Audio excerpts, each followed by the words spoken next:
Wishing you were here. I guess I should watch what I wish for. Hey guys, and welcome back for another video. So let's go back down memory lane a little bit. Remember when we used to do Kendra G reactions? I like a man that looks like a Morris chestnut. Like. It's been quite a while, hasn't it? Well, if you're here, leave me a comment. Don't forget to like and subscribe. And of course, that wonderful blue heart. I know that you're here and watching, even if you don't know what else to say. Well, let's go ahead and watch this interaction because it's sure to be pleasing. All right, let's do it. Miriam, you're in the Philippines. You're 38? Yes, I'm 38. Do you have any kids? Yes, I have one son. He's 9. He'll turn 9 on Tuesday. I'm from Kenya. But I work in the Philippines. So I'm a diplomat. I don't like using the diplomat. I'm an expat. Okay, so you're from Kenya, but you live in the Philippines. Yes, I work here. I've been here for 4 years now. I should be rotating to another country in maybe 2 years. I was married, divorced my ex-husband in 2020. I'm in human resource management. I work for the United Nations. All right. What kind of man are you looking for, girl? A kind man. You have to be kind to yourself first, because that way then you can be kind to me. Someone who's well educated and well read. Basically, if you don't know where Kenya is, that's a problem. If you don't know where the Philippines is, that's a problem. There's a lot of Americans here in the Philippines, so even after traveling so far from the US to come to the Philippines, are still a bit rough around the edges. So when I meet the Americans, they are not very well read. There's many other nationalities here, so you'd find other nationalities are more, whether it's British, whether it's Europeans, they are more well-versed. So I need someone like that. Okay, so far I don't think she has unrealistic expectations. If she works for the United Nations and she does a lot of traveling, it sounds like she might be an educated woman herself. And so wanting somebody who is in the professional field is not really a far stretch, but it gets better. So you need to be kind to yourself, kind to me. You need to be someone who is quite self-aware, a good communicator. I don't mind someone who has kids, because someone who's raised sons. And I think for me, I'm at a point where any man who would enter my life now would need to be someone who I would be able to see as a potential father to my son. Why I say this is, you may have your own kids, but you need to be also willing and ready to be a father to a woman with a son. Okay, and here is where we find our first issue. You have a 9-year-old and you want somebody to help you raise him. It's not that other person's responsibility.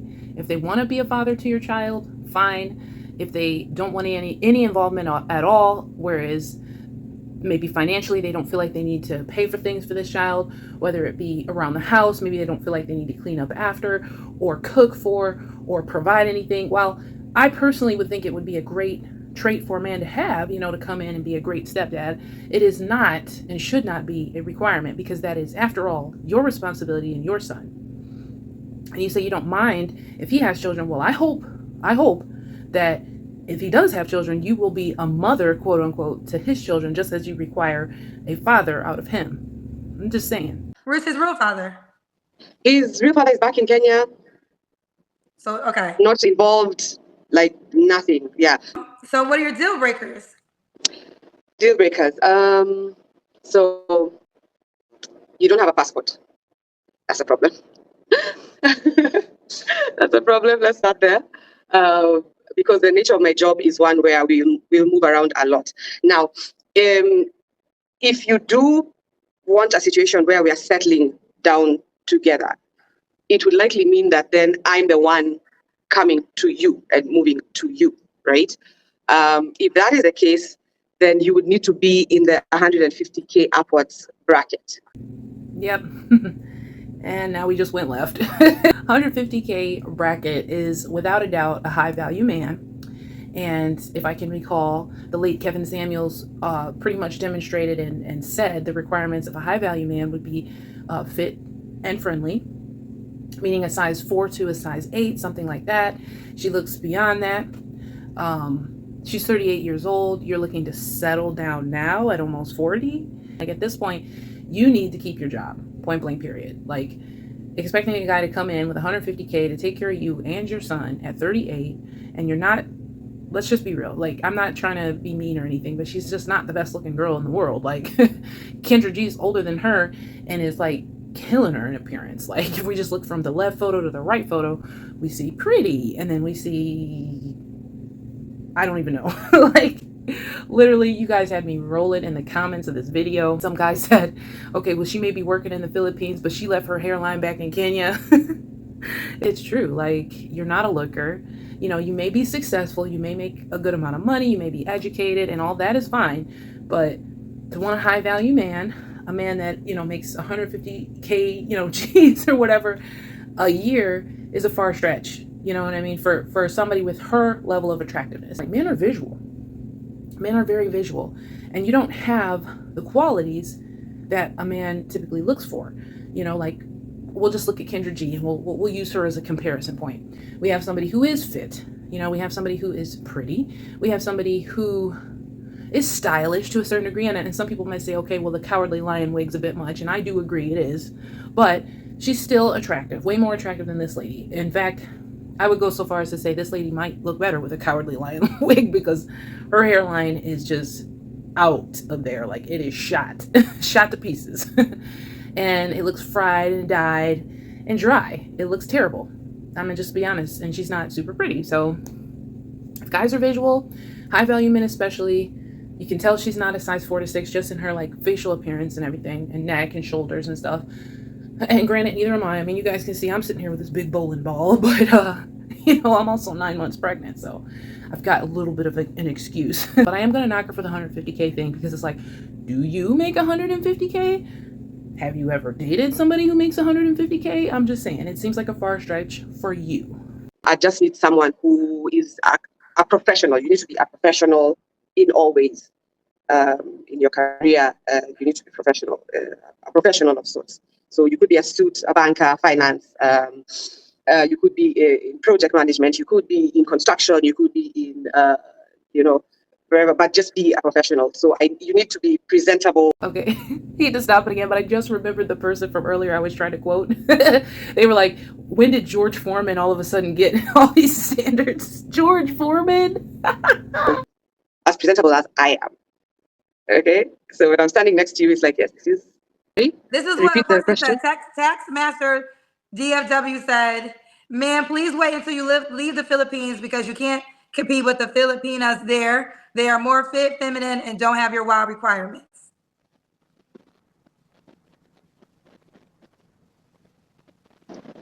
I've seen so many men, and most of them Americans, unfortunately, older men who come here, marry a Filipino girl, and then on the expat Facebook group, they're complaining about, oh, she stole my money, oh, she did my this, she took the house, I can't own the house. And I'm thinking, guys, you keep going back on this cycle. You come here looking for these women, you get the woman, and then when shit hits the fan, you're complaining. Other expats complain, and so you could easily say, oh, they're fit, feminine, but the reality is, I'm not going to lie to you about the fact that this is what I want, this is what I'm looking for. Okay. Okay, I think she missed the point of that entirely. Like, it ain't about, I mean, it's about your requirements. Don't get me wrong, they're outrageous. But at the end of the day, you miss the whole attractive part. Like, in other words, the Filipino women are more attractive than you, ma'am. That's what he was pretty much getting at. And you missed it. But a Filipino woman will play the part until she gets the ring. Some men don't care, though. Unfortunately, I mean, like, I know, I understand what you're saying, but some men are like, you said the one thing that matters a lot to men is she conforms to what he wants. And some men are like, I'll deal with the backlash, but if she gonna be what I want, y'all, but that's neither here nor there. I'm not gonna read all these comments, but I think there's a sentiment of saying some people don't feel as though you'll get a man that can make 150K. Have you ever dated a man that made 150K? Yes.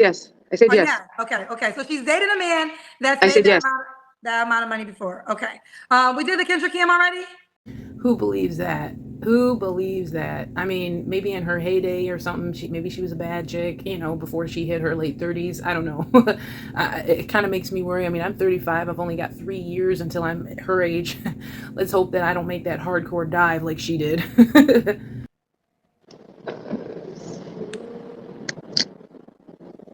Okay. All right. Okay, we see you, girlfriend. Oh boy, we got a flat back over here. Listen, I am terrible. Do not listen to me. My booty flat too. Okay, I'm just coming for her because it's funny.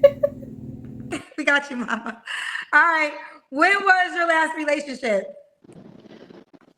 Ooh, 2020. I won't call it a relationship. I've not really had a relationship since I divorced my husband. They've been dates. I've been dating. Let's call it I've been dating, honestly. I've not been in a relationship since I left my ex-husband, just dating. So she hasn't had a full-term relationship in the last 4 years because she just said a few minutes ago that her and her husband divorced in 2020. That's kind of a long time. I mean, and you're aging and you look older than, I'm not even gonna lie, I'm gonna be real. She looks older than 38 to me. Like she looks like she could be in her like late 40s. So I don't know if she's lying about her age or if she just hasn't been taking very good care of herself. Like I said, she might have a poor diet. She's just frying and dyeing her hair. I don't know, but she looks older than 38, so it could be a lie. She could be 48 for all we know, which is some messed up stuff because you're like catfishing people. Like if you're a successful woman and you really want to have somebody in your life and 38, you may or may not want more kids and stuff like that, and you're kind of at a late age where it's not necessary anyway. You already have your young son. So it's like one of those things where maybe you should just accept where you are on the sexual marketplace, and you might qualify for a guy that makes 40 to 60K a year. Maybe that's not a white collar or professional position. It may be a blue collar guy, but at the end of the day, if he makes you happy, if he's a nice person, if he's willing to accept the fact you have a son and be a quote unquote father to him, then you might need to lower your standards because you have standards that far exceed your sexual marketplace value. Point blank period. That's just what it is. That's what Kendra G was trying to convey. That's what other people in the comment section were trying to convey. And at some point, you have to recognize that if you don't want to be alone, then you have to accept the kind of guys that you qualify for.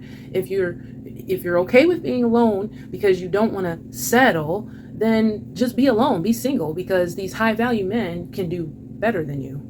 Even if they got a Filipino woman that was in her 20s without a job, if she's banging, they're going to be more happy with her because men are visual. That's just what it is. There's some guys that don't want to be taken and, for all their money and wrung out dry. I think I have more respect for those kind of guys who choose a woman based on more than just her appearance. At the end of the day, like I always think my husband's a great example. Like when we got together, I was 32. I did have a child that was less than one. But I didn't come to the table broke. I owned a property. I had a career. I was on my way. So it's like one of those things where if you're willing to accept some flaws in a person, then you might be able to find somebody that equates in other ways. Not everybody has to fit a carbon copy. But in her case, 150,000 K sounds outrageous. Like some of them beautiful Filipino women will never date a guy or see a guy that makes that much. Okay. It's been a bit of a challenge in Asia. Again, because my preference is black. So yes, the men in the tax bracket that I'm looking for end up being white. Some end up being Asian. I said I'm going to try to be open because I remember you said some years back that your dating pool is only as far as your environment is. And unfortunately, I've been in Asia now for 6 years. So now it's like I'm trying to get an assignment in, at least somewhere in Africa, or even some assignments in the US. We have a few. I hate to break it to you, man, but whether you're in Africa, Asia, the United States, men are all visual, and they're gonna kind of look at you and think the same thing. Like you're a woman that looks way older than your age. You kind of don't really have a shape. Your face is very average. Your hair is busted. Guys are visual. That's just what it is, and it doesn't matter what country you're from. That's just how men are. They're gonna go for the chicks that are more cuter. And black, white, Asian, they're all gonna be like that. You know what I mean? Like you're just not banging. Like the confusion to me be like, oh, I like black men, but I won't date an Asian guy. I won't date a white guy. No, you would. It's just that they're not checking for you. And the only guys that would be are guys that probably make less than you, and you don't want to settle for that. So it is what it is. offices in some states in the US. But, just trying to get those assignments so that then it kind of also widens my pool. Unfortunately, these are the options I have here. So I've just been going on this because I don't want to, again, be closed off to it. And also just to keep, you need to keep in practice, having conversation and, just seeing what people talk about from different countries. You need to be kind of need to be open. So I'm trying to be open, but I prefer Black, whether you're American, British, European, but whether you're Chinese, whether you need to be Black. And Black men have standards too, believe it or not. So anyways, I just wanted to share that with you guys. Not a long video today. Again, leave me a comment. Tell me what you think. If you don't know what to say, just leave that blue heart. And yeah, we'll see you next time.